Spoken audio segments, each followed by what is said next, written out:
bendiga, hermanos, bienvenidos a Leamos la Biblia en un año.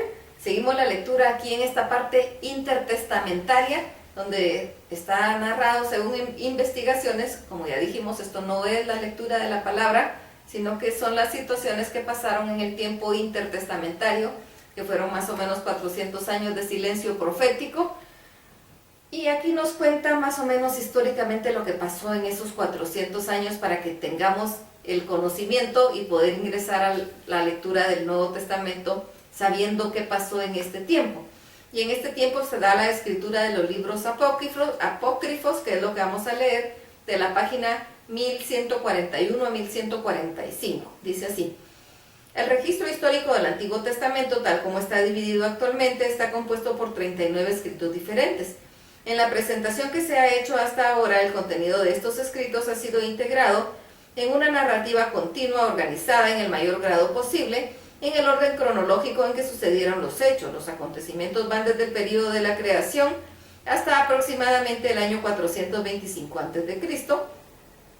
Desde ese año y hasta hace aproximadamente 5 años antes de Cristo no se registrará ningún otro acontecimiento en ningún escrito bíblico. Los acontecimientos a partir del año 5 se registran en el Nuevo Testamento, formado por una colección de 27 escritos diferentes. A lo largo de los próximos 4 a 6 siglos se escribirán muchos otros documentos históricos y religiosos pertenecientes a los judíos. Por lo tanto, no puede decirse que no hay registros históricos de los judíos durante este periodo. Cuando se dice que el registro histórico de las Escrituras mantiene silencio durante este lapso, el énfasis está colocado en la palabra escrituras.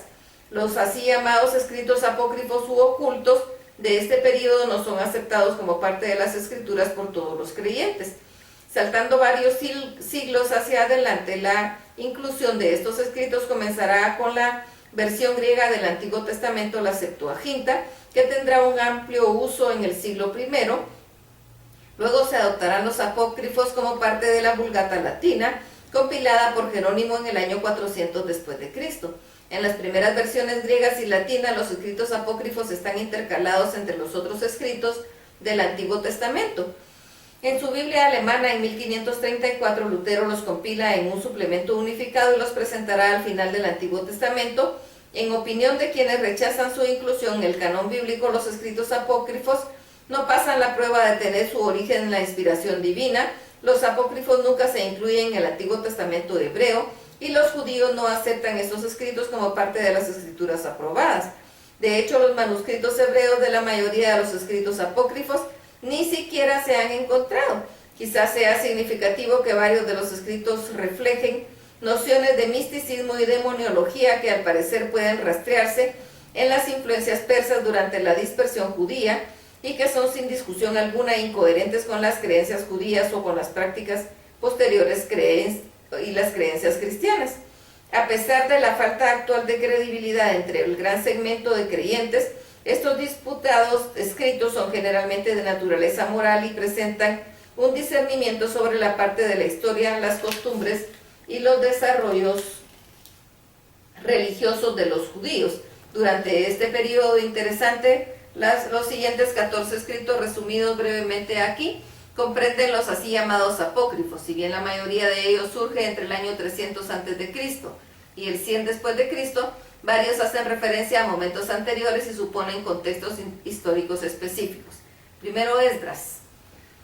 Es un registro histórico desde finales del exilio hasta la terminación del templo. Es una recopilación que casi duplica porciones de Esdras, Nehemías y Crónicas. Una historia adicional que pretende explicar el papel de liderazgo de Zorobabel en la reconstrucción del templo. De acuerdo con la historia, Zorobabel discutió con éxito con todos los guardias del rey Darío en cuanto a que las mujeres y la verdad son más fuertes que los reyes y el vino. Segundo, Esdras es de origen latino, de los primeros 3 siglos después de Cristo, y pretende registrar una serie de visiones apocalípticas sobre el futuro del mundo. En este respecto es similar a las visiones apocalípticas de los principales profetas, en particular las de Daniel. Una gran parte del escrito aborda muchos de los temas difíciles que se enfrentan en el libro de Job. ¿Cómo puede permitir Dios el sufrimiento de su pueblo? ¿Por qué Dios debería elegir naciones más malvadas que Israel misma para castigar a esta última? ¿Para qué es vivir con rectitud cuando los malvados parecen prosperar más? ¿Cuánto tiempo transcurrirá hasta que los justos finalmente obtengan su recompensa? ¿Cómo se castigará a los malvados? Y al igual que en Job, si bien se brinda alguna respuesta, la respuesta básica es que hay simplemente muchas cosas que los hombres todavía no pueden llegar a conocer. El libro de Tobit, a veces llamado Tobías, es una obra de ficción religiosa sobre un judío piadoso llamado Tobit y su hijo Tobías. La historia en sí es básicamente sobre un viaje de Tobías desde Nínive hasta la ciudad llamada Ecbatana para recuperar un dinero que su padre había depositado ahí. En su viaje Tobías conoce a una prima lejana, Sara, y se casa con ella. Esta ha perdido a 7 maridos, cada uno en la noche de bodas antes de consumar el matrimonio. Una figura central en la historia introduce elementos de misticismo y demonismo persas. Esta figura dice ser un arcángel de nombre Rafael, que simula ser el guía de Tobías. Aparte de la trama de la historia, el mensaje moral es una promoción de la vida no egoísta y de la caridad, particularmente como se los ve en la vida de Tobit y de los principios que él incluía a su hijo. Libro de Judith es otra obra de ficción religiosa acerca de una hermosa mujer judía llamada Judith, que salva a su ciudad y de hecho a toda la nación de Israel al engañar a un general asirio y cortarle la cabeza. El general, cuyo nombre es Holofernes, supuestamente está bajo el mando de Nabucodonosor, rey de los asirios en Nínive.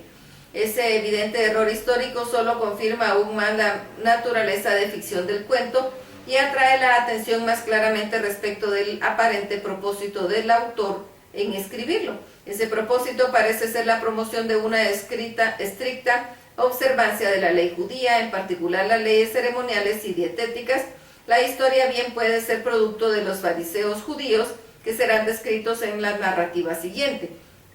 Los agregados del libro de Esther son añadiduras al relato canónico de Esther. Estos supuestamente se encuentran dispersos a lo largo de las traducciones al griego del libro de Esther, puesto que no hay referencias directas en Esther a Dios o a la religión judía. Bien puede ser que los traductores decidieran añadir los diversos agregados a fin de reforzar el impacto religioso del libro. Entre los añadidos hay un sueño de Mardoqueo sobre los sucesos registrados en Esther y supuesto contenido del edicto del rey Artajerjes, autorizando la masacre de los judíos. Por supuesto, el relato en la oración de Esther a Dios antes de acercarse al rey, sin ser llamada, el supuesto contenido de la carta que le es permitido a los judíos defenderse y finalmente un epílogo en el que Mardoqueo demuestra cómo se había cumplido su sueño en todos los acontecimientos previos. La sabiduría de Salomón es un poema similar al estilo de Eclesiastés y es característico de la literatura del movimiento de sabiduría de Salomón. Por ende, si bien ha sido escrito al parecer tan tarde como en el año 50 o 40 a.C., a veces lleva el nombre de Salomón. El poema habla con hermosura sobre la omnisciencia de Dios, la naturaleza de la muerte, la seguridad del justo, la superioridad de la virtud y la destrucción de los malvados. Como toda literatura sapiensal, exalta con elocuencia el valor de la sabiduría, y tal como los profetas, el autor lanza un gran ataque contra la idolatría y la perversión pagana. El escrito termina con una revisión de los tratos de Dios con Israel y de su cuidado perpetuo por su pueblo, incluso en épocas de infidelidad. Eclesiástico es el libro más largo de los apócrifos y es similar al contenido del estilo del libro de Proverbios. Originalmente fue escrito en hebreo alrededor del año 180 a.C. en la ciudad de Jerusalén y luego fue traducido al griego unos 50 años después en la ciudad de Alejandría. La última sección del libro contiene un repaso de todos los grandes hombres de la historia judía, terminando con Simón, el sumo sacerdote, que muere en el año 199 a.C. Un prólogo indica que el autor es un hombre de nombre Jesús que ha tomado sus pensamientos a partir de muchos años de estudio de la ley, los profetas y otra literatura sapiensal del Antiguo Testamento. No es de sorprender que Eclesiástico, también conocido como sabiduría de Sirá, por ser el padre de Jesús, comience con estas palabras: toda sabiduría viene del Señor y está con él para siempre. Semejante al libro de Proverbios, Eclesiástico encuentra sabiduría en el temor a Dios y también en el control propio, particularmente de la lengua. Se alientan en la caridad y la humildad, y hay advertencias contra deseos inadecuados en el uso excesivo del vino. La brevedad de la vida y el castigo de los malvados son considerados como motivaciones para una vida recta. Las mujeres malvadas y las esposas deplorables son amargamente denunciadas, como también los esposos adúlteros. A diferencia de cualquier literatura sapiensal encontrada en las escrituras canónicas, Eclesiástico incluye consejos mundanos, tales como la etiqueta adecuada para la cena y hábitos básicos de salud. Hay alabanza para varias ocupaciones, desde médicos hasta mercaderes comunes, de los cuales se dice, su oración está en práctica de su comercio. En general, Eclesiástico abarca por un espectro amplio de dichos sabios que están reflejados en la literatura sapiensal ya presentada. El libro de Baruch, supuestamente escrito por el escriba de Jeremías, acompañó a una donación de dinero para mantener la adoración en el templo en el año 582 a.C. Sin embargo, el hecho de que el templo estaba en ruinas en esa época arroja dudas sobre la precisión histórica del escrito. Parece ser que el escrito surge en realidad cerca de finales del primer siglo, en un momento en que Jerusalén y el templo reconstruidos son nuevamente amenazados. En el escrito hay una confesión del pecado nacional, un ruego por misericordia, un llamado a la sabiduría y las palabras de aliento para una nación bajo opresión. Ellos están seguidos por la carta de Jeremías, al parecer del gran profeta que llora a los cautivos de Babilonia, advirtiéndoles acerca de la participación en la idolatría. La supuesta carta es uno de los ataques de mayor discernimiento y más severo contra la idolatría jamás escrito. La historia de Susana es un cuento acerca de una mujer virtuosa de nombre Susana que es falsamente acusada de infidelidad por dos ancianos judíos malvados cuando ella rechaza sus insinuaciones lujuriosas. Cuando se la está llevando para ejecutarla después de un juicio en el que sus acusadores cometieron perjurio, Daniel, presumiblemente el Daniel del Antiguo Testamento, exhorta a que los dos ancianos sean cuestionados en forma separada. Esto deriva de un testimonio conflictivo que confirma la inocencia de Susana. La historia bien puede ser simplemente un caso hipotético usado para reformar una regla de evidencia en casos de pena capital. Si bien bajo la ley se requieren dos testigos para una persona sea declarada culpable, es posible que los dos conspiren para que se mate a una persona inocente. La nueva regla del procedimiento ayudará a exponer toda conspiración semejante y contemplarla en cambio la pena de muerte para los conspiradores. El canto de los tres niños es un escrito del período 170 al 150 a.C. que para ser integrado al libro de Daniel en el 323 supuestamente registra el milagro que salvó a Sadrach, Mesach y Abednego cuando estaban en el horno ardiente, junto a la oración de Azarías, Abednego, que es realmente una confesión del pecado de Israel y un ruego para la salvación de la nación. También hay un canto de alabanza al Dios que liberó a los hombres del fuego. La historia de Bel y el dragón. Es la tercera historia adjunta al libro de Daniel y es un ataque contra la idolatría, especialmente contra la adoración en las serpientes o dragones, como estaba de moda en el año 100 a.C., cuando se escribe la historia. Dicha historia coloca a Daniel en una controversia con el rey Ciro, en cuanto a si el dios babilonio Bel en realidad come la comida que se le ofrece a diario. Daniel es capaz de demostrar que con la comida es consumida por los sacerdotes de Bel. Luego Daniel provoca la muerte de una serpiente venerada, lo que enoja a sus adoradores babilonios y arrojan a Daniel en un foso de leones. En esta versión de ficción, el foso de leones, Daniel es ministrado por el profeta Habacuc, que supuestamente se escurre rápidamente de una manera milagrosa de Judea a Babilonia para esta ocasión.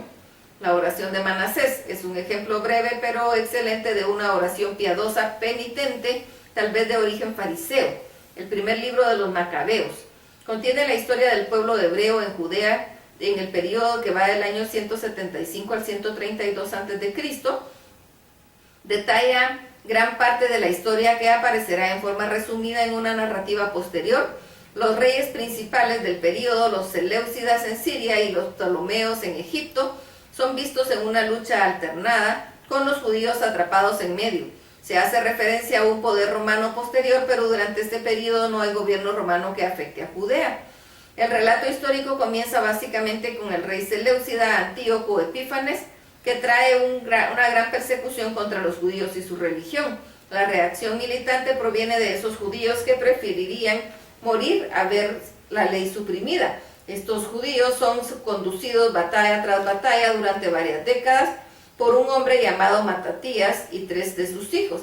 El primer hijo se ocupa del liderazgo de su parte, se llama Judas, pero le llaman Macabeo. A partir de este hombre es que se lleva el nombre del registro histórico. Judas Macabeo es seguido por sus dos hermanos Jonatán y Simón, y luego por el hijo de Simón, Juan Hircano. Las proezas militares de los judíos contra los sirios, los griegos, los egipcios, los edomitas, así como también contra los enemigos locales, recuerdan a las guerras del rey David, pero la lucha casi constante finalmente le trae a Judea y a los judíos un breve periodo de paz en medio de los siglos de conflicto. Tanto Jonatán como Simón son designados ambos como sumo sacerdote y gobernador, lo que indica una evolución en los papeles tradicionales del liderazgo judío. El primer libro de Macabeos es la historia más importante y confiable de los judíos durante esta época. El segundo libro de los Macabeos supone abarcar el periodo del año 175 al 160 a.C., pero es menos histórico que patriótico. El libro afirma ser un resumen legible de una obra mucho más detallada de 5 volúmenes de Jasón de Cirene. Lo más notable del libro son los relatos gráficos de las atrocidades violentas que Antíoco Epífanes causó a los judíos.